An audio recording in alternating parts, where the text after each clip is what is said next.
Good evening and happy Wednesday. We're so happy to be starting off your evening. I'm Hannah Baker.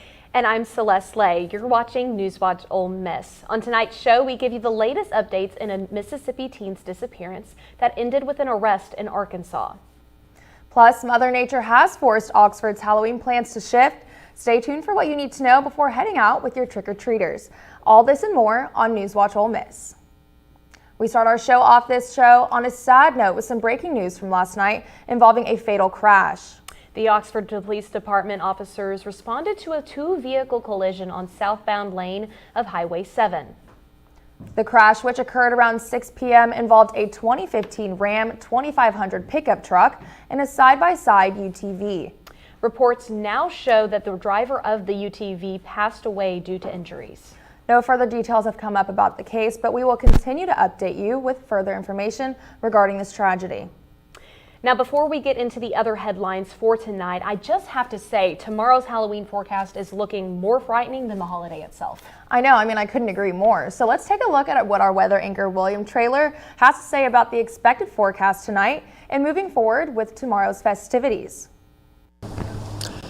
Well, the leaves are falling, the wind is blowing, and the sun is shining. It is certainly fall on the Ole Miss campus. A beautiful 73 degrees right now, 67 for your low tonight, and a potential for some precipitation tomorrow. I'll have more about that coming up in your full forecast. Following those weather updates, many Oxford families have adjusted their Halloween plans. While the city of Oxford can't officially change Halloween's date, several neighborhoods across the city are welcoming candy seekers on their own schedule, switching their trick-or-treating to tonight. This move comes as forecasts show heavy rain and thunderstorms heading towards Oxford on actual Halloween.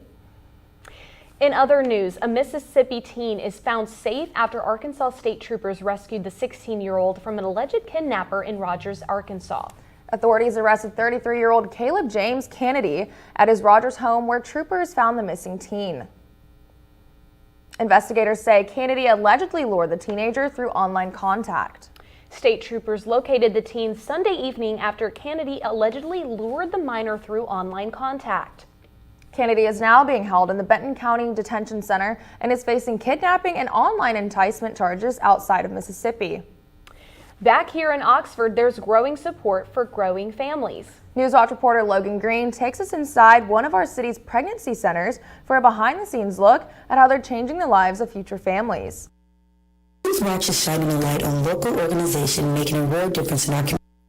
The Oxford Pregnancy Center has been a beacon of support for families facing unexpected pregnancies, providing them with essential resources, guidance, and care.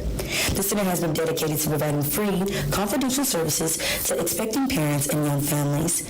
The center offers a wide range of services from pregnancy testing and counseling to parenting classes, material assistance, and referrals for healthcare and housing. The Oxford Pregnancy Center is able to offer these services thanks to the support of volunteers and donors. If you'd like to volunteer, you can join volunteer hours through the website or app Give Pulse. The center is open from 8 a.m. to 5 p.m. Monday through Thursday at 1943 North Lamar Boulevard, or you can reach their after-hours hotline at 800-712-HELP. Again, that's 800-712-HELP. It's inspiring to see the compassion and the dedication of organizations like the Oxford Pregnancy Center. Every little bit helps, so if you're able, consider making a donation to support their important work. With NewsWatch Ole Miss, I'm Logan Green. In other Oxford news, the search is on for the next generation of community leaders. The Oxford Lafayette Chamber of Commerce has launched applications for its prestigious leadership program, which is set to begin in January of 2025. Participants will gain hand-on leadership experience while diving into local issues and resources that shape the Oxford Lafayette community. Chamber officials say they're looking for candidates who demonstrate both leadership potential and a commitment to community service. Interested community members can now submit their applications through the Chamber of Commerce. Now, meanwhile, on campus, just in time for Halloween, the J.D. Williams Library is bringing history's spookiest stories to life. Mississippi artist Lee Harper is delivering a haunting presentation tomorrow, which will feature her History Bones dioramas. Harper will share tales of crimes and forgotten heroes during this special Halloween event at the library's Faulkner Room from noon to 1 p.m. And if you're already in the Halloween spirit, the library encourages attendees to come in costume for the spooky lunchtime discussion. And the Halloween spirit continues on campus with professors trading in their textbooks for terror this Friday night as the physics department hosts its annual Halloween event. On this night where spooky meets science, visitors can expect hair-raising experiments, laser shows, and ice cream made at 320 degrees below zero. This free event starts at 6 p.m. with parking available near Vaught Hemingway Stadium and Pavilion Garage. Now, beyond the Halloween festivities, AI's impact on education takes center stage on campus this week, as the university's AI task force is opening its doors to the public for their quarterly meeting this Friday. Faculty, students, and community members are invited to join the discussion on how artificial intelligence is reshaping learning, teaching, and research at the university level. The meeting kicks off at 9 a.m. in the Student Union, room 326, with both in-person and virtual attendance options available. Coming up, one of America's most notorious murder cases is back in headlines, and we'll take a look at one of the latest twists regarding the case. But before we get into that, we have some Mississippi updates for you. All these stories and more when we return.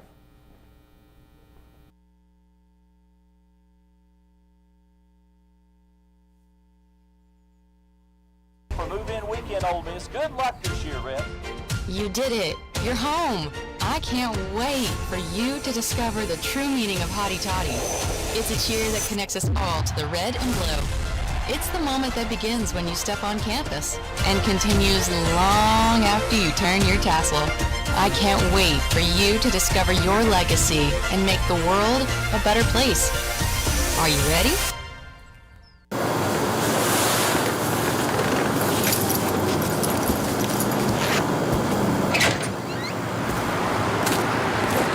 I love my boyfriend. We've been together since like 8th grade. He's my best friend. He takes care of me.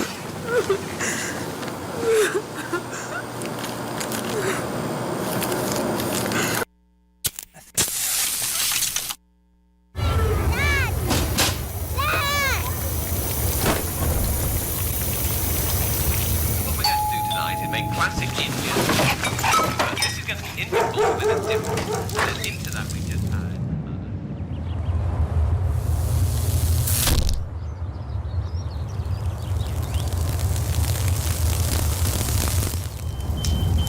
It only takes one accident to start a fire.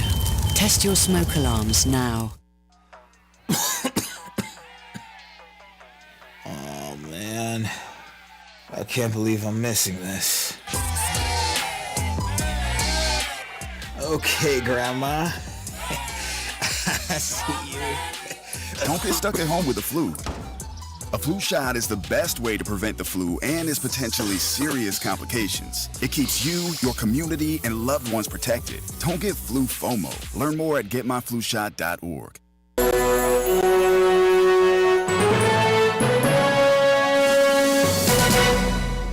Welcome back to NewsWatch Ole Miss. As we promised, we have more for you on local news. While voting for the presidential election is on everyone's mind, voting locally this year could shift everything for Mississippians. Mississippi Supreme Court's balance could shift after this year's election. Right now on the court, it seats 5 who were nominated by Republican governors and 4 who were selected by nonpartisan elections. While this election season is almost at the end, this Republican majority could see a shift.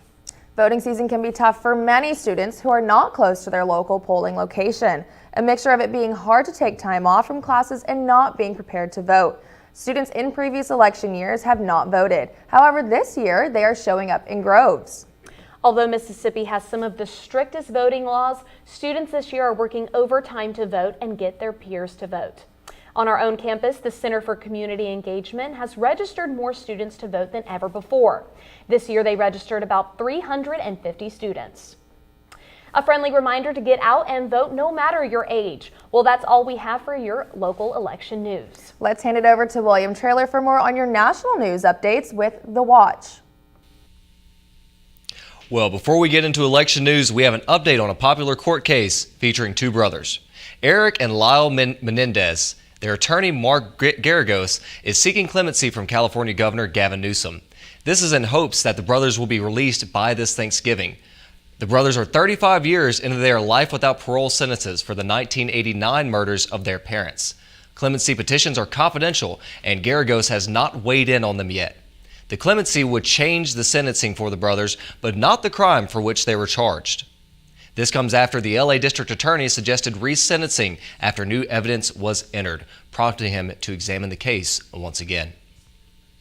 With only 6 days until the upcoming presidential election, mailboxes across the country are becoming focal points of concern. After a recent ballot box fire in Colorado, Oregon could be facing similar issues after someone stole a key that could potentially open a mailbox to a ballot drop box in front of the Marcola post office. This mailbox is a popular drop-off location for ballots in the community. And although investigators believe this is not election-related, officials still warn to only drop ballots in official ballot drop boxes. Now for more on your candidates. Donald Trump was seen in Allentown, Pennsylvania on the final days of his campaign. There he brought multiple speakers that would declare him and his commitment to being the best candidate for Puerto Rico. This comes as Allentown has the largest Latino population in Pennsylvania. One speaker included the Senator Marco Rubio, who delivered his remarks in both Spanish and English. At the event, Trump also stated, "I will deliver the best future for Puerto Ricans and for Hispanic Americans." The event comes after a rally in New York City where controversy followed. The event had multiple speakers who are now accused of being racist and or stating sexist remarks. Even with all the controversy surrounding the event, Trump still regards it as a great reflection of his campaign. I don't think anybody has ever seen anything like what happened the other night at Madison Square Garden. The love in that room, it was breathtaking, and you could have filled it many, many times with the people that were unable to get in, but politicians that have been doing this for a long time, 30 and 40 years, said there's never been an event so beautiful. It was like a love fest, an absolute love fest, and it was my honor to be involved. Coming after the Trump rally in New York City, President Biden had a lot to say about some of the comments made there. He would later clarify the comments as he came under fire from them. Donald Trump later responded to Biden's initial remarks. And just the other day, a speaker at his rally called Puerto Rico a floating island of garbage. Well, let me tell you something. I don't know the Puerto Rican that I know, or Puerto Rico where I'm in my home state of Delaware. They're good, decent, honorable people. The only garbage I see floating out there is his supporters. His demonization of Latinos is unconscionable, and it's un-American. That's terrible. That's what it says. That's what it says.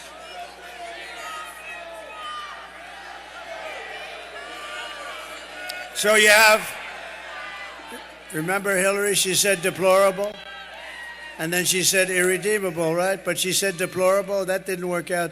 Garbage, I think, is worse, right? But he doesn't know, you have to please forgive him. Please forgive him, for he not knoweth what he said. Kamala Harris gives closing arguments in Washington, D.C.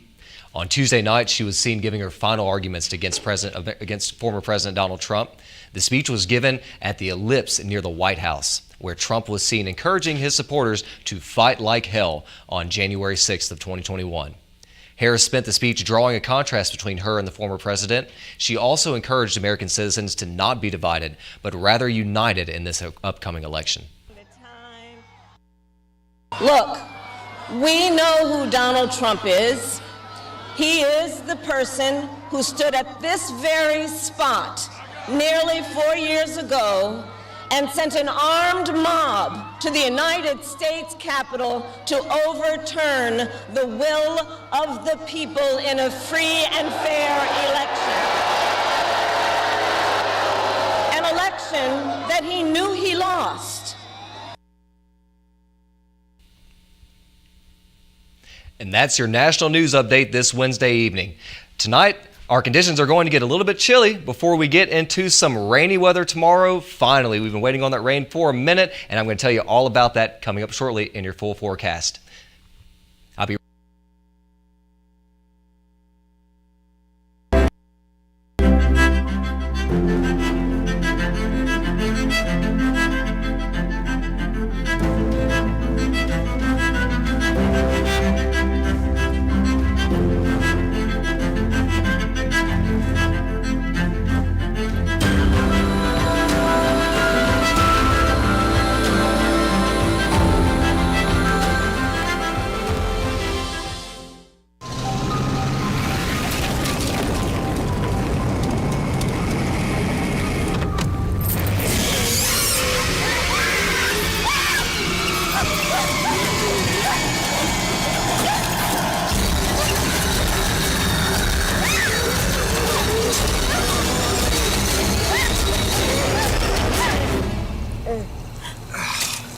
You don't have an STD or anything, do you?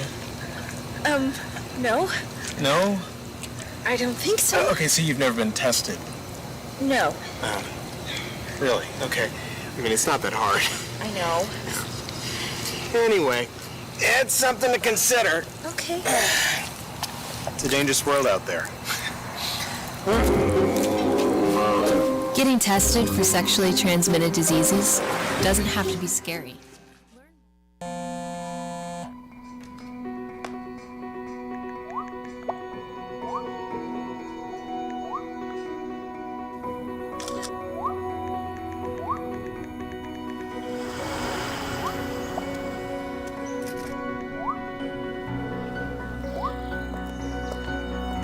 Two flashlights. What's up, champ? I feel like you get taller every time I see you.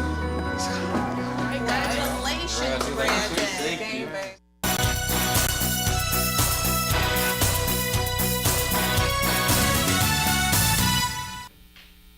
Welcome back to NewsWatch Ole Miss. I'm William Traylor. Well, fall really wants to come around, but it's just not going to be able to sink in anytime soon because summer just wants to stick around for a little bit. We've seen those 80s stay into the air, and we've seen really warm nights for this time of year, breaking multiple records over the last week or two. Today we got a little bit of relief with 76 degrees as our high, and that's going to bring in just a little bit of precipitation for tomorrow that we'll talk about in just one moment. Today your high was 72 degrees, and it really was a gorgeous day out here on the Ole Miss campus. We saw the leaves on the ground, we saw the wind blowing, and that's not something that we've seen quite yet, but that's a sure sign that fall is setting in. Around your region, South Haven 71, Holly Springs 73, 71 in Tupelo. Just that beginning of fall, really what we should have had earlier in the month, but it's coming at the beginning of November, but better late than never on those temperatures, just in time for Halloween.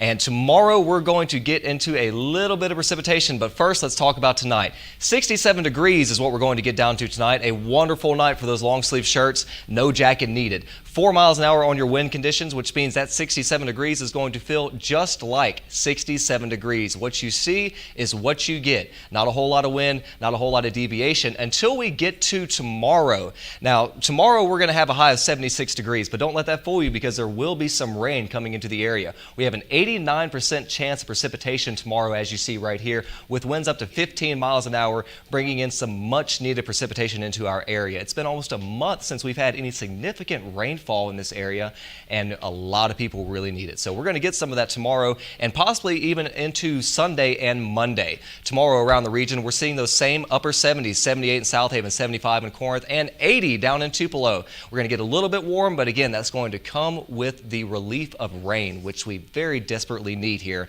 and we're going to be glad to have it just as soon as we can get it. Looking around our radar for today, we don't really have anything to show you that's significant as far as precipitation is concerned. Like I said, that's all going to come tomorrow. If you live kind of in the western region of the area, you're going to see back towards Arkansas some precipitation come in this evening. But as we work through the night into tomorrow morning, that's when this cold front is going to go from Arkansas and kind of push its way into Mississippi. It's going to kind of come downward towards the Oxford-Lafayette area and over into northeast Mississippi as the morning rolls onward. And you can already see a little bit of that with the cloud cover that we see today. Over here in northeast Mississippi, we see extreme cloud cover from Alcorn County all the way down into Monroe County.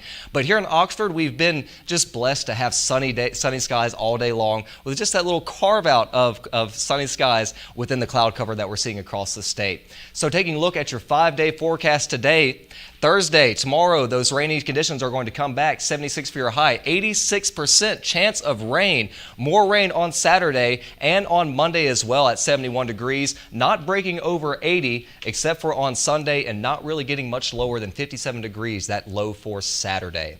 So I hope you guys are ready for the rain. We need it really badly, and it's been a long time coming. Well, I'll say I'm not ready for this rain, specifically that it's going to ruin Halloween. I know, like what are the odds? It's tomorrow. Of course. The one day of the year that we get to dress up in costumes, and it just wants to rain on our parade. Yep, the one day we haven't had rain in a month, and it's going to do it on Halloween. Well, good thing we're out of town on Saturday because I know rainy football games are the worst. Exactly. They're the worst, guys. We're heading to Arkansas. Well, also speaking of sports, have you heard Ole Miss has a rifle team? Check back in to hear about this impressive team. This and more coming up. NewsWatch Ole Miss. We'll be right back. I don't like when you get like this. Then just unlike her post. I'm not flirting with her. She's my friend. It's her or me. Block her.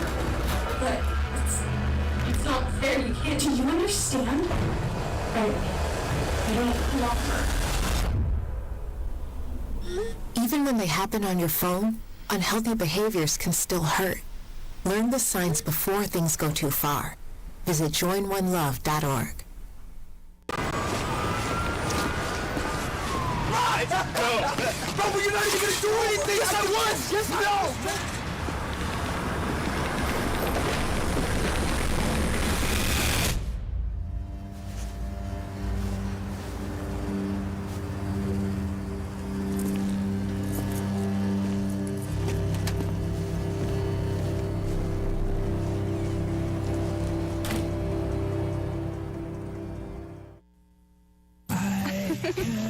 Take my eyes off you.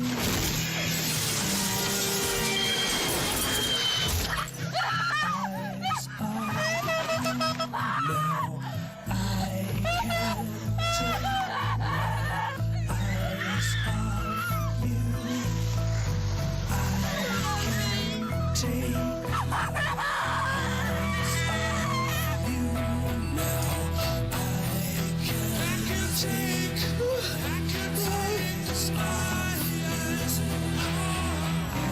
It is quite clear that you were driving too fast to cope with the unexpected.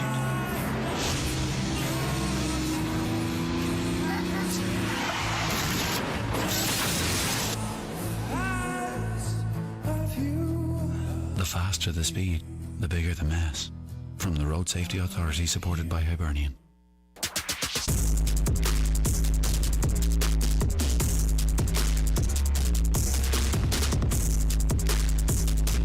Welcome back, everyone. I'm Haley Hood with Sports Watch. Kicking things off in sports, in case you did not know, Ole Miss has a rifle team, and they are sitting strong with an air rifle average of 2,365.25. Sports reporter Sarah Blackwelder has more on the team. The women's rifle team with a record of 2-2. Rifle matches consist of small bore and air rifle. They're both 60-shot matches, so like you'll shoot 60 shots of small bore and then 60 shots of air rifle, and the perfect shot you can have is a 10-9, and so in every position you're just trying to get as close to that 10-9 as you can. Rachel Martin is the head coach and a respected figure in the rifle community. Martin has elevated the program and guided athletes to top performances. I think a lot of communication, and she expected that, which is something that I feel like I've been able to bring into my coaching. It's something that I think the girls and I do very well because we've set that foundation. But it's always nice when you have a coach that teaches you, yes, obviously the shooting part, but the life skills as well. Balancing school, rifle team, and a new place to live. Freshman Audrey Guna, who participated in the Olympic rifle competition this past summer, representing Switzerland, taking away a bronze medal. So that was really a beautiful competition. So since now I think it was the best one. And so that was really like a good experience because I was really confident about what I can do. I'm standing outside of the rifle range where the women's rifle team just won their match this morning against Jacksonville State. If you're interested in watching a match, they play Kentucky at home on November 2nd. I'm Sarah Grace Blackwelder with News Miss. Thank you, Sarah. And Ole Miss senior QB1 Jackson Dart has been named one of the 35 quarterbacks nationally on the Davey O'Brien QB class of 2024. The 35 quarterbacks have helped lead their respective teams to a combined record of 217-51, and all of their teams possess a record of .500 or better through Week 9. At 24-9 as a starter, Dart is tied for the most wins of any Ole Miss quarterback of the modern era since Archie Manning's first start in 1986 with Eli Manning and Bo Wallace. As a Rebel, Dart owns a passing line of 632 of 965 for 9,033 yards, 58 touchdowns, and an efficiency rating of 160. His 1,210 yards and 12 touchdowns on the ground also makes him one of the best rushing quarterbacks in Ole Miss history. With all of that being said, Jackson Dart is deserving of this title. And that's all we've got for sports. Be sure to tune in tomorrow and then on Friday for our sports talk show, Rebel Watch. NewsWatch Ole Miss will be right back.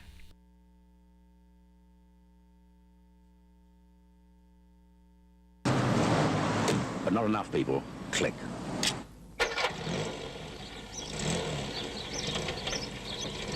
And no matter how good they are at handling their cars, or how well they know the road, everybody's equally likely to get involved in an accident.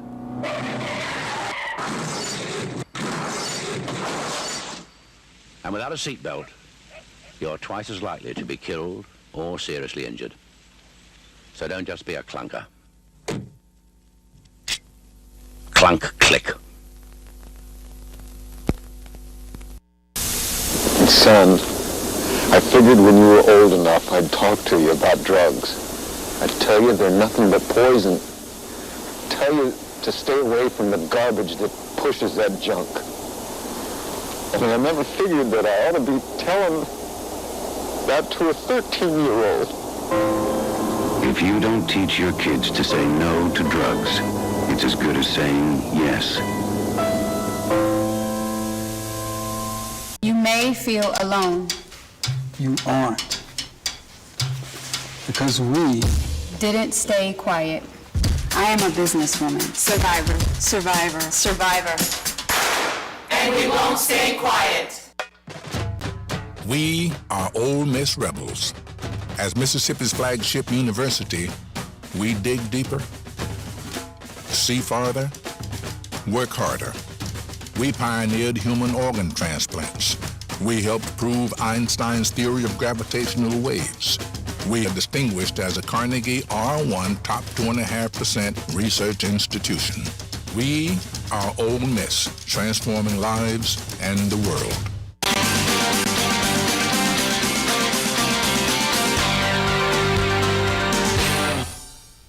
If you're looking for your Halloween Eve to be a little more sweeter, then consider it done. Today is National Candy Corn Day. We can now celebrate all of us, young and old, who have a big sweet tooth for fun candy. National Candy Corn Day was invented by George Renninger in the late 1800s. Fun fact about the holiday is that it is also celebrating the country's favorite vegetable, as it is corn. What is y'all's favorite Halloween candy? Definitely Reese's. I'm going with Reese's too. I'm gonna have to go with those yellow bags of Skittles that you never see them, but when you get them, they're like. I've never seen a yellow bag of Skittles. They're super good. I promise you. I'm a huge fan of Swedish Fish. Oh, those are pretty good. Pretty good. Those are pretty Yeah, good. I don't know if I can get that. behind the Swedish thing.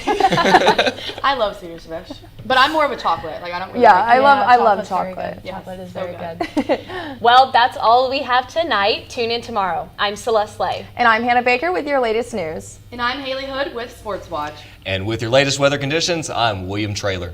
Be sure to keep up with us on our socials and tune in tomorrow at 5. NewsWatch Ole Miss, where we keep it live and keep it local. Haley Ward.